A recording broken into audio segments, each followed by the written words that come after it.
हादसा तब हुआ जब पत्रकार संदीप शर्मा बाइक से जा रहे थे, तभी पीछे से आ रहे एक डंपर ने पत्रकार को टक्कर मार दी। पत्रकार राजदेव रंजन की गोली मारकर हत्या कर दी थी।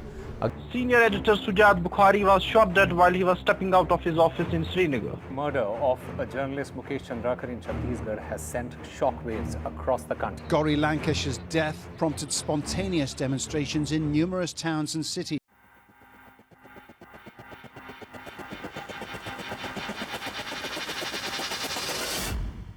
एक रिपोर्टर सिर्फ खबर नहीं लिखता, वो उन आवाजों को दुनिया तक पहुंचाता है जिन्हें अक्सर कोई सुनना ही नहीं चाहता।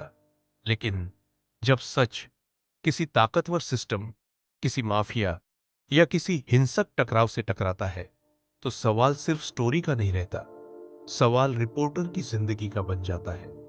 आज की कहानी ऐसे 5 भारतीय पत्रकारों की जिन्होंने अपने काम को सिर्फ एक पेशा नहीं बल्कि अपनी जिम्मेदारी समझा, और उनकी कहानी आज भी एक सवाल पूछती है, क्या सच बोलने की कीमत इतनी बड़ी हो सकती है?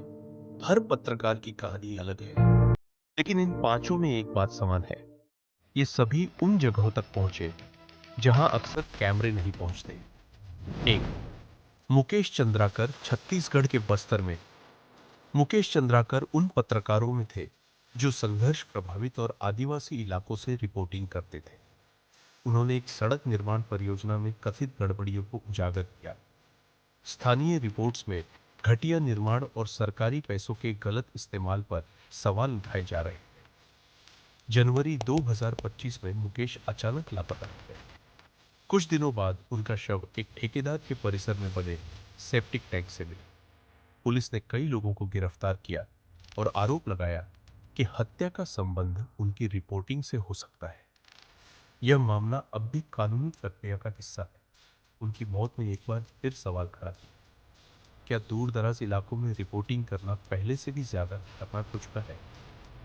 2. शुजात बुखारी, कश्मीर, जहां हर खबर के पीछे एक मुश्किल हकीकत छिपी होती है। शुजात बुखारी राइजिंग कश्मीर के संपादक, संघर्ष, मानवाधिकार और शांति जैसे मुद्दों पर लिखते थे। 14 जून 2018 को दफ्तर से निकलने के बाद उन पर हमला हुआ और उनकी मौत हो गई। जांच एजेंसियों ने इस हमले के लिए आतंकी संगठनों को जिम्मेदार बताया। उनकी कहानी सिर्फ एक पत्रकार की नहीं, बल्कि उस चुनौती की भी है जिसका सामना संघर्ष वाले इलाकों में रिपोर्टिंग करने वाले पत्रकार हर दिन करते हैं। 3.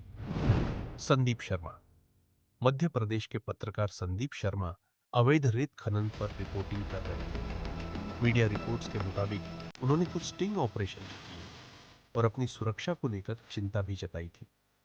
2018 में एक डंपर ट्रक ने उनकी बाइक को टक्कर मार दी, जिसमें उनकी मौत हो गई। शुरुआत में कई लोगों ने इसे सुनियोजित हमला बताया, तो इसका मतलब ये है कि इसके पीछे तो 100% साजिश ही थी।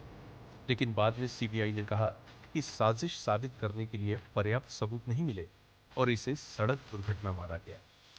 यह मामला हमें याद दिलाता है कि वायरल दावों और आधिकारिक जांच के बीच का फर्क समझना बहुत जरूरी है। 4. राजदेव रंजन, बिहार के सिवान में राजदेव रंजन स्थानीय अपराध और राजनीतिक मुद्दों पर रिपोर्टिंग करते थे।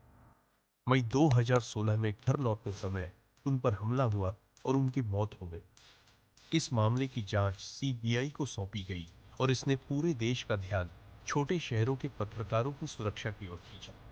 उनकी कहानी बताती है कि कभी-कभी सबसे जोखिम भरी रिपोर्टिंग बड़े टीवी स्टूडियो में नहीं, बल्कि छोटे शहरों की गलियों में होती है। 5. गौरी लंकेश, एक पत्रकार, संपादक और बेबाक आवाज। वो सांप्रदायिक सौहार्द, सामाजिक न्याय और अभिव्यक्ति की आजादी जैसे मुद्दों पर लिखती थी। सितंबर 2017 में बेंगलुरु में उनकी गोली मारकर हत्या कर दी गई। जांच के बाद कई गिरफ्तारियां हुई और मामला अब भी न्यायिक प्रक्रिया का हिस्सा है। उनकी मौत के बाद पूरे देश में प्रेस की आजादी और पत्रकारों की सुरक्षा को लेकर बड़ी बहस शुरू हुई। सिर्फ बड़े टीवी एंकर ही खतरा उठाते हैं। तथ्य: भारत के हजारों स्थानीय पत्रकार हर दिन गांवों, जंगलों, खनन क्षेत्रों और संघर्ष वाले इलाकों में जाकर रिपोर्टिंग करते हैं। उनकी खबरें शायद प्राइम टाइम तक ना पहुंचे, लेकिन उनका असर बहुत गहरा होता है। मुकेश, शुजात, संदीप, राजदेव, और गौरी, इन पांचों की कहानियां अलग है, इनके मामलों की कानूनी स्थिति भी अलग है, लेकिन एक बात सब में समान है, इन्होंने सवाल पूछने की हिम्मत की। लोकतंत्र सिर्फ चुनावों से नहीं चलता, बल्कि उन लोगों से भी चलता है जो मुश्किल सवाल पूछते हैं। शायद इसी वजह से पत्रकारिता को लोकतंत्र का चौथा स्तंभ कहा जाता है, क्योंकि जब सच की आवाज कमजोर पड़ती है तो सिर्फ एक पत्रकार नहीं, पूरा समाज कुछ ना कुछ खो देता है। आप देख रहे हैं कीप इट रियल इंडिया।